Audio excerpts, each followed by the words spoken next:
tanah Mesir kuno, sebuah kekuasaan besar berdiri dengan kesombongan yang tak terbantahkan. Di bawah pemerintahan seorang penguasa zalim, Fir'aun, hidup sebuah kaum yang tertindas, Bani Israel. Mereka bukan sekadar rakyat biasa, mereka adalah budak. Dipaksa bekerja tanpa henti, di bawah terik matahari yang membakar, tanpa belas kasihan. Cambukan menjadi bahasa sehari-hari, dan rasa takut menjadi bagian dari hidup mereka. Namun, penindasan itu tidak berhenti di sana. Fir'aun yang takut akan sebuah ramalan, memerintahkan sesuatu yang lebih kejam, lebih keji, dan lebih mengerikan. Setiap bayi laki-laki dari Bani Israel harus dibunuh. Tangisan bayi berubah menjadi jeritan duka. Pelukan ibu berubah menjadi perpisahan yang menyayat hati. Sementara bayi perempuan dibiarkan hidup dalam bayang-bayang perbudakan yang sama. Inilah awal dari penderitaan panjang yang menorehkan luka dalam sejarah manusia. Namun, di tengah kegelapan itu, Allah tidak membiarkan semuanya tanpa harapan. Di saat rasa takut mencapai puncaknya, lahirlah seorang bayi yang kelak akan mengubah sejarah. Seorang bayi yang akan menantang kekuasaan Fir'aun. Dialah Musa. Dan dari sinilah kisah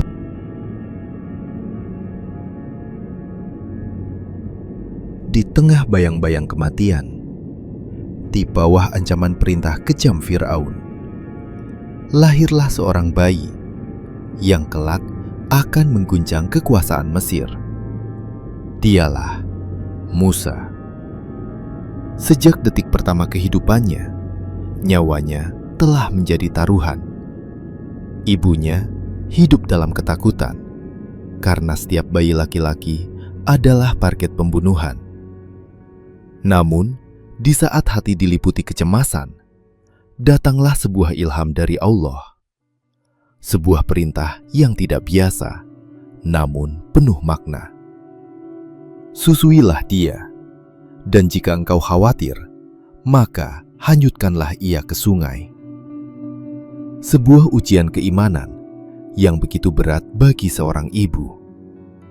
Dengan hati yang bergetar dan air mata yang tak terbendung, ia meletakkan bayinya ke dalam sebuah peti kecil. Bukan untuk membuang, tetapi untuk menyelamatkan. Sungai Nil menjadi saksi bisu perjalanan seorang bayi yang dijaga langsung oleh kehendak Allah. Air mengalir, membawa takdir menuju tempat yang tak pernah disangka. Istana Fir'aun.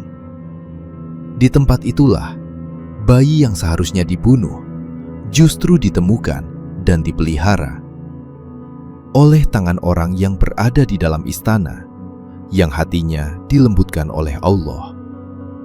Dan tanpa disadari oleh Fir'aun, musuh terbesar yang akan menghancurkan kekuasaannya, tumbuh di dalam rumahnya sendiri. Inilah awal dari sebuah rencana besar yang tidak bisa dihentikan oleh kekuasaan manusia. Karena ketika Allah berkehendak, tidak ada satupun yang mampu menghalangi. Dan Musa telah dipilih untuk sebuah misi besar. Musa kini telah dewasa, hidup di tengah istana Fir'aun. Namun, takdirnya belum selesai. Suatu hari, ia melihat pertikaian di kota Mesir. Seorang dari Bani Israel sedang dizalimi, dipukul tanpa belas kasihan. Musa mencoba membela, namun dalam ketegangan itu terjadi sesuatu yang tidak ia rencanakan. Satu nyawa terjatuh. Musa terdiam, tangannya gemetar, hatinya dipenuhi penyesalan. Sejak saat itu, ia menjadi buruan. Malam menjadi pelarian, dan gurun menjadi jalan satu-satunya. Ia meninggalkan Mesir, menuju negeri yang jauh, Madian. Di sana, ia menemukan ketenangan. Ia bertemu seorang nabi, Syuaib, seorang yang bijaksana. Diterima dengan penuh kebaikan, Musa memulai hidup baru. Ia menikah dan tinggal bertahun-tahun di Madian. Hidup sederhana, jauh dari kekuasaan, namun dekat dengan ketenangan dan takdir Allah. Di sanalah Musa dipersiapkan untuk misi yang lebih besar. Di tengah kesunyian malam, di padang pasir yang luas dan sunyi, Musa melihat sesuatu yang tidak biasa. Cahaya dari arah gunung. Ia mendekat, meninggalkan keluarganya sejenak, menuju Bukit Tur. Di sana, Allah berbicara kepada Musa. Sebuah wahyu pertama yang mengubah hidupnya selamanya. Musa diperintahkan kembali ke Mesir, bukan sebagai pelarian, tetapi sebagai utusan.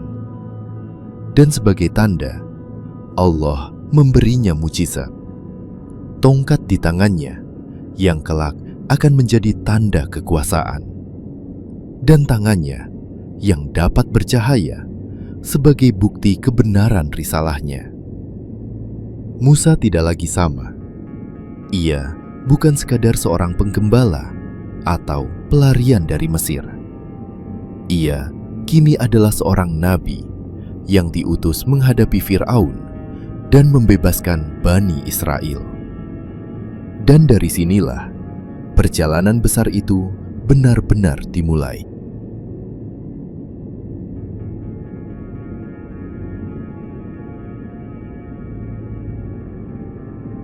Di tengah kejayaan Mesir kuno, berdirilah seorang penguasa yang mengaku sebagai Tuhan tertinggi. Dialah Firaun. Kekuasaan telah membutakan hatinya. Kekayaan telah menutup akalnya. Dan kesombongan telah menguasai seluruh jiwanya. Maka Allah Subhanahu wa Ta'ala mengutus dua hamba pilihan, Nabi Musa alaihissalam dan saudaranya Nabi Harun alaihissalam, untuk menyampaikan kebenaran di hadapan penguasa paling zalim di zamannya. Dengan penuh keberanian, mereka memasuki istana megah yang dipenuhi kemewahan.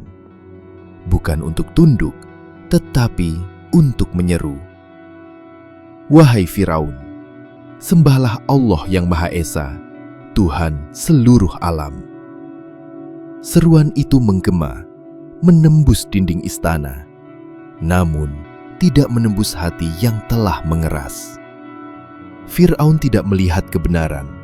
Ia hanya melihat ancaman terhadap kekuasaannya. Dengan suara penuh kesombongan, ia membalas, menolak, bahkan merendahkan Nabi Musa. Ia berkata, "Bukankah aku yang membesarkanmu? Siapa Tuhan selain aku?" Namun, Nabi Musa tetap tenang, tidak gentar, tidak goyah. Karena yang ia bawa bukan sekadar kata, tetapi wahyu dari langit. Perdebatan pun terjadi antara kebenaran dan kebatilan, antara cahaya dan kegelapan. Para pembesar istana menyaksikan, sebagian ragu, sebagian takut. Namun, tak ada yang berani melawan sang raja. Fir'aun memilih menolak, bukan karena tidak tahu, tetapi karena tidak mau tunduk. Dan disitulah awal dari kehancuran dimulai. Karena ketika kebenaran ditolak dengan kesombongan, maka azab bukan lagi kemungkinan, melainkan kepastian. Ketika kebenaran telah ditunjukkan, namun tetap ditolak, maka datanglah tanda-tanda kekuasaan Allah yang tidak bisa diingkari. Di hadapan Firaun dan para penyihirnya, Nabi Musa alaihissalam melemparkan tongkatnya. Dan dengan izin Allah, tongkat itu berubah menjadi ular besar. Hidup, nyata, bukan ilusi. Para penyihir yang paling ahli sekalipun menyadari ini bukan sihir, ini adalah kebenaran. Namun Fir'aun tetap memilih ingkar. Kesombongan telah menutup hatinya, meski bukti ada di depan mata. Maka Allah menurunkan azab satu demi satu. Sungai Nil yang menjadi sumber kehidupan Mesir berubah menjadi darah. Air yang mereka minum menjadi busuk, tak bisa disentuh. Namun mereka tetap tidak tunduk.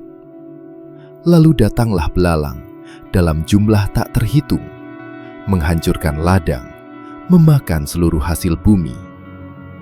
Namun Fir'aun masih berkata, "Ini hanya bencana biasa." Kemudian katak memenuhi seluruh negeri, masuk ke rumah-rumah, ke tempat tidur, ke dalam makanan mereka. Tidak ada tempat untuk bersembunyi. Disusul dengan wabah serangga yang menyiksa siang dan malam. Rakyat menderita, menjerit, memohon agar azab dihentikan. Setiap kali azab datang, Fir'aun berjanji akan beriman. Namun setiap kali azab diangkat, ia kembali ingkar. Begitulah hati yang telah terkunci, melihat tapi tidak mengakui, mendengar tapi tidak menerima. Dan di balik semua itu, azab yang lebih besar sedang menunggu.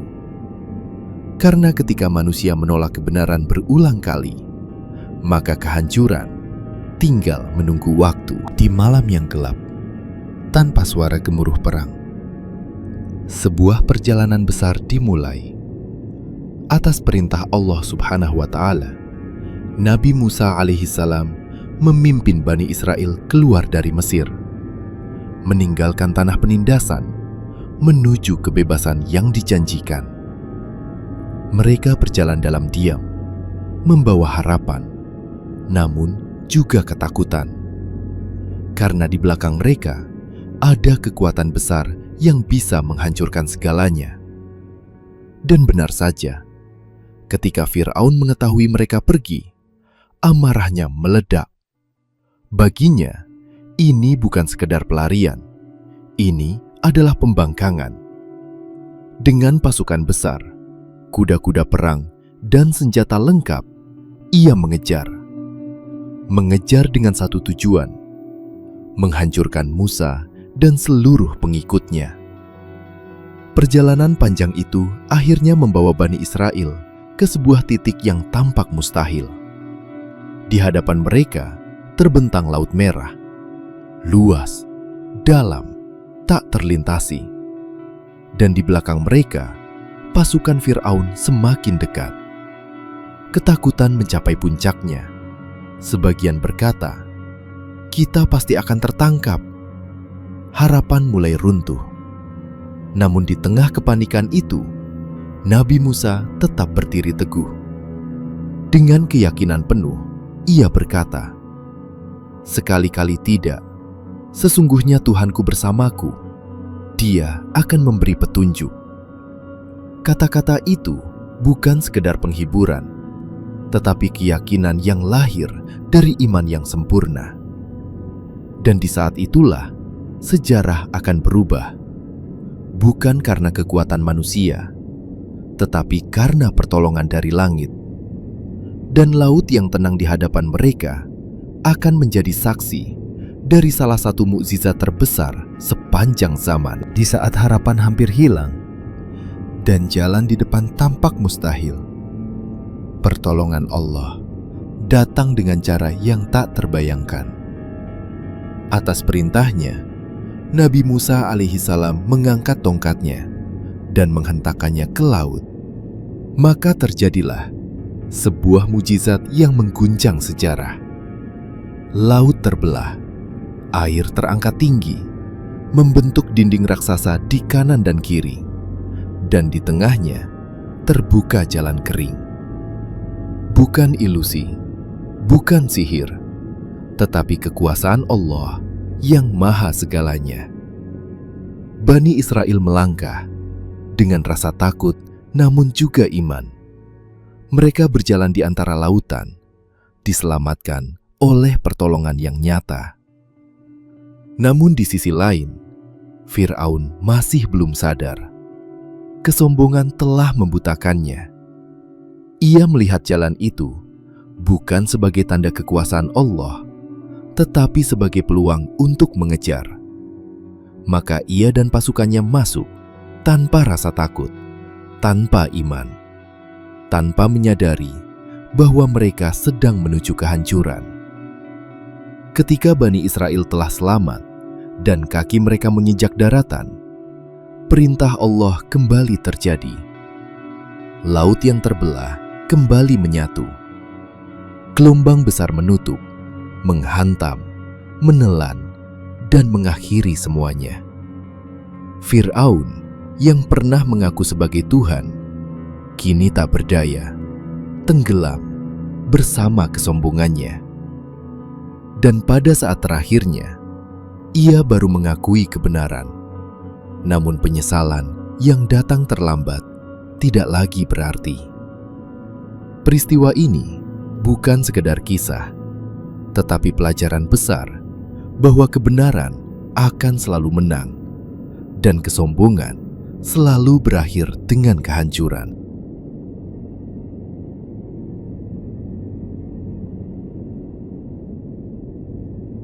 Di tengah hamparan luas padang Sinai yang tandus, Bani Israel menjalani perjalanan panjang yang penuh ujian. Setelah diselamatkan oleh Allah dari kejaran Fir'aun, mereka kini hidup sebagai kaum yang merdeka. Namun, kebebasan itu tidak serta-merta menghadirkan ketenangan. Di bawah terik matahari gurun, mereka berjalan tanpa arah yang jelas, hanya berpegang pada petunjuk dari Nabi Musa alaihi salam. Allah tidak meninggalkan mereka. Dari langit diturunkanlah mana, makanan lembut seperti embun yang mengenyangkan, dan juga salwa, burung yang mudah ditangkap sebagai sumber daging. Itu adalah nikmat yang luar biasa. Namun, hati mereka tidak semuanya bersyukur. Sebagian dari Bani Israel mulai mengeluh. Mereka berkata, "Kami bosan dengan makanan ini." Mereka merindukan kehidupan lama, bahkan kehidupan dalam penindasan di Mesir. Padahal di hadapan mereka terbentang kebebasan, dan di atas mereka ada rahmat Allah. Nabi Musa berdiri tegar. Dengan penuh kesabaran, beliau menghadapi kaumnya yang keras kepala. Beliau mengingatkan mereka agar tidak kufur terhadap nikmat Allah. Namun, pembangkangan tetap terjadi. Sebagian dari mereka terus meragukan, terus menuntut, dan terus mengeluh. Padang Sinai pun menjadi saksi bahwa ujian bukan hanya tentang kesulitan, tapi juga tentang bagaimana manusia menyikapi nikmat.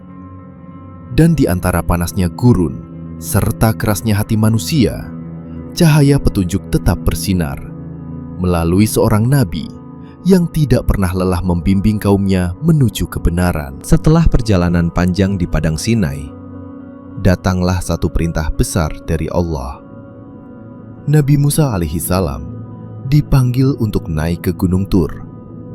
Di sanalah beliau akan menerima wahyu yang agung, Taurat, sebagai petunjuk bagi Bani Israel. Sebelum berangkat, Musa tidak meninggalkan kaumnya begitu saja. Beliau menunjuk saudaranya, Nabi Harun alaihi salam, untuk memimpin. Harun adalah sosok yang lembut, bijak, dan penuh kesabaran. Namun, ujian kali ini bukan ujian biasa. Musa pun berangkat, meninggalkan kaumnya, mendaki Gunung Tur, menuju pertemuan yang penuh kemuliaan.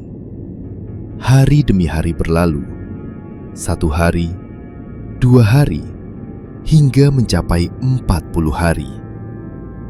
Di atas gunung, Musa berada dalam kedekatan dengan Allah, menerima wahyu, petunjuk, dan hukum kehidupan. Namun di bawah, kaumnya mulai gelisah. Ketidakhadiran Musa menjadi awal dari keguncangan. Bisikan-bisikan mulai muncul, keraguan mulai tumbuh, dan kesabaran mulai menipis. Sebagian dari mereka mulai bertanya, "Kemana Musa? Mengapa ia begitu lama?" Nabi Harun berusaha menenangkan, mengajak mereka tetap taat dan bersabar. Namun hati yang lemah mudah terpengaruh. Inilah awal dari fitnah besar, sebuah ujian keimanan yang akan mengguncang Bani Israel. Karena ketika petunjuk tidak terlihat dan kesabaran mulai hilang, manusia seringkali tergelincir dalam kesesatan. Dan apa yang terjadi setelah ini akan menjadi salah satu kisah paling berat dalam sejarah Bani Israel. Di tengah kekosongan pemimpin, di saat Nabi Musa alaihissalam masih berada di Gunung Tur, muncullah seorang lelaki bernama Samiri. Ia melihat peluang dari kegelisahan Bani Israel. Ketika hati manusia mulai goyah, mudahlah bagi kesesatan untuk masuk. Samiri mulai berbicara kepada mereka dengan kata-kata yang menyesatkan. Ia mengumpulkan emas dari Bani Israel. Emas yang dahulu mereka miliki sebagai perhiasan, kini dijadikan alat fitnah besar. Dengan kecerdikannya, Samiri melebur emas itu, lalu membentuknya menjadi sebuah patung berwujud anak sapi. Dan ketika angin melewati celahnya, patung itu mengeluarkan suara. Suara yang membuat sebagian orang tertipu. Samiri pun berkata, "Ini adalah Tuhan kalian dan Tuhan Musa." Sebagian Bani Israel mulai terpengaruh. Mereka melihat, mendengar, dan mulai percaya. Padahal itu hanyalah benda yang tidak memiliki kekuatan apapun. Namun ketika iman melemah, logika bisa hilang. Sebagian dari mereka sujud kepada patung itu. Mereka meninggalkan ajaran tauhid dan jatuh ke dalam kesyirikan yang besar. Nabi Harun alaihissalam berusaha mencegah. Beliau memperingatkan dengan keras agar mereka tidak tersesat. Namun jumlah mereka terlalu banyak dan fitnah sudah terlanjur menyebar. Inilah salah satu ujian terbesar Bani Israel. Di saat petunjuk tidak ada di depan mata, mereka diuji dengan kesabaran dan keimanan. Dan sebagian dari mereka gagal dalam ujian itu. Setelah 40 hari berlalu, Nabi Musa alaihissalam pun kembali dari Gunung Tur. Namun yang beliau temukan bukanlah umat yang berada di jalan tauhid, melainkan sebuah kaum yang telah terjatuh dalam kesyirikan. Sebuah patung anak sapi dari emas disembah oleh sebagian Bani Israel. Ketika melihat itu, amarah Nabi Musa memuncak. Bukan amarah biasa, tapi amarah karena Allah.